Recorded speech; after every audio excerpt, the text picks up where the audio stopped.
साथियों, आज मैं आप सबके बीच में फिर से अपनी बात को और ख़ासकर बाँस शिल्पी समुदाय को लेकर के लगातार मैं अपनी बात को रखता हूँ और विभिन्न प्रदेशों में, विभिन्न जिलों में समाज को जागरूक करने के लिए लगातार कई वर्षों से काम कर रहा हूँ। मित्रों, आप सबके बीच में कई बार मैंने समाज की बातों को रखा है कि समाज हमारा कैसे सामाजिक रूप से, आर्थिक रूप से, राजनीतिक रूप से मजबूत हो। मैं लगातार इस पर अध्ययन करता रहता हूँ और जानकारी प्राप्त करने का प्रयास करता हूँ कि उत्तर प्रदेश के अलावा भी किन प्रदेशों में मेरा समाज या कहें हम बाँस शिल्पी समुदाय किस नाम से जाना जाता है। साथियों, हम आज तक राजनीतिक रूप पर से अपने आप को कहीं पे भी नहीं देख पाते। अभी हाल ही में मैंने अपने फेसबुक पर अन्य प्रदेशों के बारे में जो जानकारी मुझे प्राप्त हुई वो मैंने शेयर किया कि गोवा में हमारी जाति के लोग किस नाम से जाने जाते हैं, अरुणाचल प्रदेश में हमारी जाति के लोग किस नाम से जाने जाते हैं, बिहार में हमारे लोग किस नाम से जाने जाते हैं। यहाँ तक गोवा में भी मैंने देखा कि ये समुदाय महार समाज के नाम से जाना जाता है। साथियों, पूरे भारत में ये समुदाय व्यापक संख्या में है, लेकिन राजनीतिक दुष्प्रभाव कहें या उन नेताओं ने कभी समाज की बात नहीं की जिनको समाज की बात करना चाहिए। उन नेताओं ने भी कभी इस समाज के बारे में ना कभी मंचों से कहा ना बताया। बड़े दुर्भाग्य की बात है, जब मैं इस समाज के ऊपर लगातार काम कर रहा हूँ तब मुझे बड़ा आश्चर्यचकित होना पड़ा कि ये समुदाय पूरे भारत में व्यापक संख्या में है। मैं उत्तर प्रदेश की अगर बात करूं, पूर्वांचल के 28 जिलों की, तो 28 जिलों में जो बाँस शिल्पी समुदाय है वह समुदाय काफ़ी संख्या है।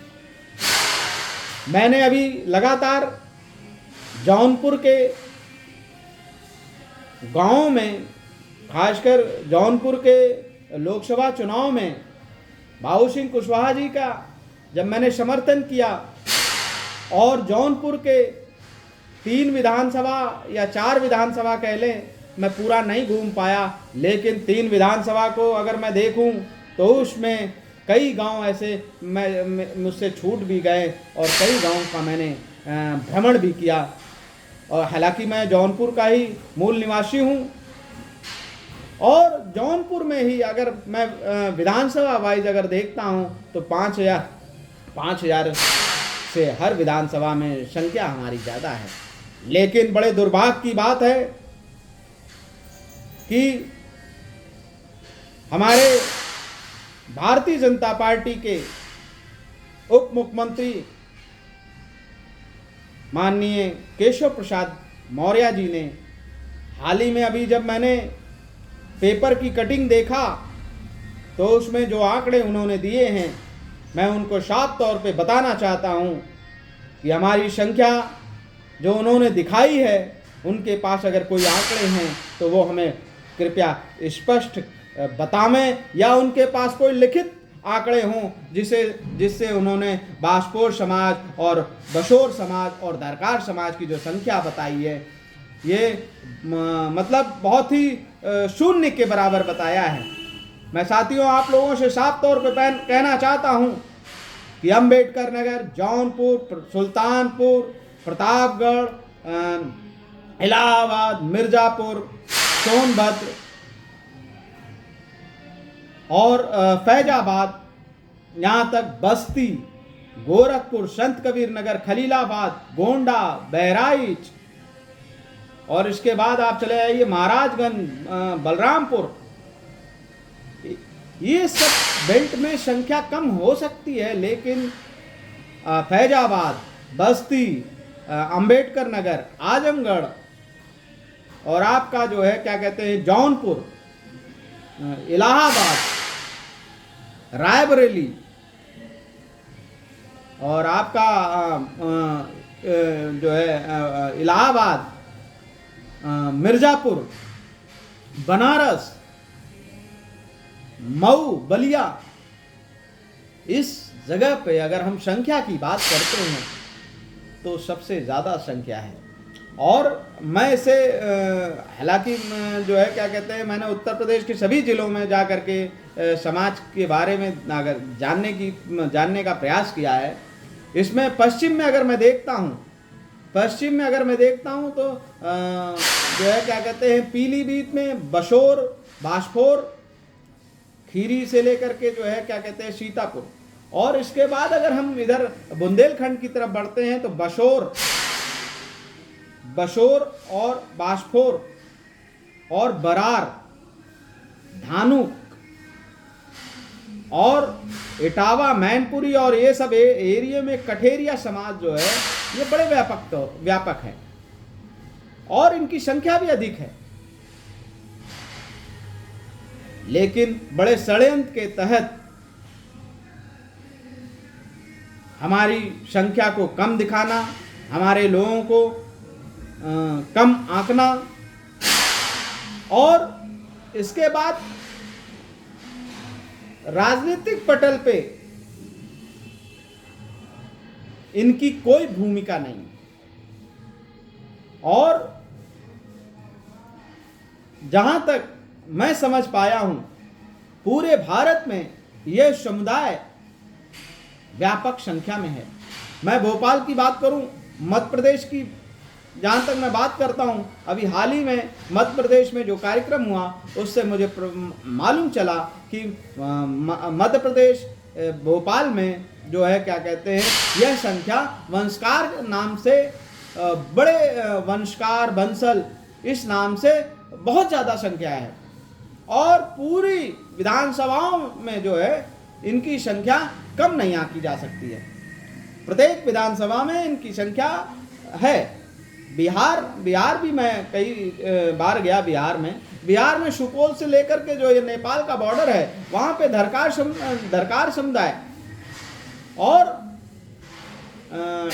डोम समुदाय ये बड़े पैमाने पर वहाँ पर है। और जो लोग कहते हैं कि डोम जाति की संख्या कम है, वो संख्या भी ठीक ठाक है और हर जिले में उनकी संख्या ठीक ठाक है। ये बात अलग है कि कहीं कुछ कम हो सकता है, कहीं कुछ ज़्यादा हो सकता है, लेकिन ये पूरे समुदाय के लोग जिनका पैतृक पेशा जो है वो बांस का काम था। तमाम लोग इसको भ्रमित करते हैं। मैं उन जो भ्रमित करते हैं उनको साफ संदेश देना चाहता हूं, कहना चाहता हूं कि पूरे भारत में बांस शिल्पी समुदाय बहुत ही संख्या में देखा जा सकता है। अगर जिसको किसी को कोई भ्रम है तो मेरे साथ चलने के लिए तैयार हो। मैं उनको गलियों गलियों में घुमाता हूँ और गांव गांव घुमाता हूँ कि देखें कि हमारा समाज कितने व्यापक संख्या में है। अभी मैंने इस 2024 लोकसभा के चुनाव में भी भाई बाबू सिंह कुशवाहा जी को भी मैंने जो है क्या कहते हैं जौनपुर से अपने समाज का वोट भी दिलवाया और उनके माध्यम से मैंने कई गांवों का भ्रमण भी किया। इसी प्रकार से मैंने 2024 में भाई बांसगांव में सदल प्रसाद जी को भी मैंने समर्थन दिया और उनके भी लोकसभा चुनाव में मैं कई गांवों में भ्रमण क्योंकि 5 ही दिन का समय था तो मैं ज़्यादा घूम नहीं पाया, लेकिन बांसगांव में भी हमारी संख्या अधिक है। मैं तो कई गांव में ऐसे गांव में गया जहां पे 250, 300, 400 की संख्या है वहां बांसगांव में। तो मैं कैसे समझ सकूं कि मेरा समाज जो है वो कम संख्या में है। लेकिन बड़े दुर्भाग्य की बात मैं साथियों आप लोगों से साझा करना चाहता हूं कि भारतीय जनता पार्टी के उप मुख्यमंत्री माननीय केशव प्रसाद मौर्य ने जो आंकड़े दिए हैं बड़े दुर्भाग्यपूर्ण हैं, क्योंकि वो चाहते हैं कि ये समुदाय जो है, जब जो समुदाय लुप्त होगा वो अपने अधिकार की बात नहीं करेगा।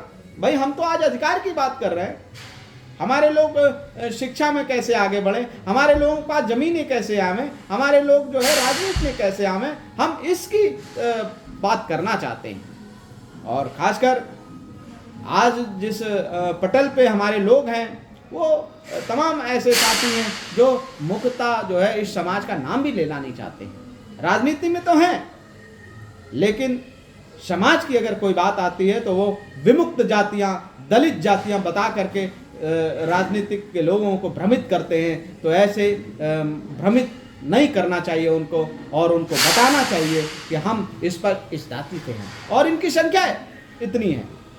आज तक इन्होंने कभी भी उसका खंडन नहीं किया। ऐसे हमारे तमाम साथी हैं जो राजनीति में हैं, इनको खंडन करना चाहिए, इस पर प्रतिज्ञा करना चाहिए कि नहीं हमारी संख्या ज़्यादा है। तो साथियों मैं इसी सब विषयों को लेकर के आपके बीच में आज आया हूं और मैं पुनः आप सब लोगों से कहता हूं कि आप अपनी शक्ति को कम ना समझें। हम लोग प्रत्येक जिले में अगर किसी विधायक को बना नहीं सकते हैं तो लेकिन हर विधानसभा में जो प्रत्याशी होगा उसको हम लोग हराने का भी काम कर सकते हैं। भाई 4-5 हज़ार वोट अगर किसी प्रत्याशी का अगर कट जाएगा किसी भी विधानसभा में तो वो क्या जीत सकता है। तो मैं आप सभी लोगों को समाज के सभी बुद्धिजीवी साथियों को बताना चाहता हूं कि आप लोग अपनी शक्तियों को कम ना समझें। हम अगर जीत नहीं सकते हैं तो लेकिन हराने की हमारे पास क्षमता है, हम हरा भी सकते हैं किसी प्रत्याशी को, और 4-5 हज़ार का वोट अगर दिला करके हम उसको प्रत्याशी को विधानसभा में भेज भी सकते हैं। ये हमारी ताकत है। और जब इस तरीके की तमाम और जातियों को जब तक हम लोग जोड़ने का काम नहीं करेंगे तब तक की भी कोई विधानसभा या कोई राजनीतिक पार्टी अपने प्रत्याशी को जिताने में सक्षम नहीं हो सकती है। इसलिए इन छोटे छोटे वोटों पर राजनीतिक पार्टियों के लोगों को ध्यान देना पड़ेगा। और हमारे समाज खासकर धरकार, कारुश, बेनबंसी और भानु, कटेरिया, बरार, बशोर, बाशफोर, इन जातियों को भी राजनीतिक प्रतिनिधित्व में ला करके इनके अधिकार की भी बात करना पड़ेगा। मैं आप सभी लोगों को साथियों बताना भी चाहता हूं कि आने वाले विगत समय में हम लखनऊ में एक भव्य कार्यक्रम करने के मंशा बना चुके हैं और मैं अपने लगातार साथियों से बात कर रहा हूं और राष्ट्रीय वास्तुशिल्पी महासंघ इस कार्यक्रम का आयोजन करेगा और मतलब पूरे उत्तर प्रदेश से भी लेकर के इसके बाद में बंगाल, बिहार, आसाम, झारखंड, छत्तीसगढ़, भोपाल, महाराष्ट्र, दिल्ली या पंजाब, अन्य प्रदेशों से भी उस कार्यक्रम में मैं लोगों को बुलाने का प्रयास कर रहा हूं। और निश्चित तौर पे आने वाला समय राष्ट्रीय वास्तुशिल्पी महासंघ या वास्तुशिल्पी समुदाय के लिए अच्छा होगा। इन्हीं अच्छी सोच के साथ अपनी बात को मैं समाप्त करता हूँ। जय जोहार, जय भीम, जय भारतीय संविधान, जय विज्ञान। और तमाम उन संतों महापुरुषों का भी मैं आभार व्यक्त करता हूँ कि जिन्होंने ऐसे समाज को आईना भी दिखाया जिनको कोई पूछता नहीं था। साथियों, जिंदाबाद, लाल सलाम, जय भीम।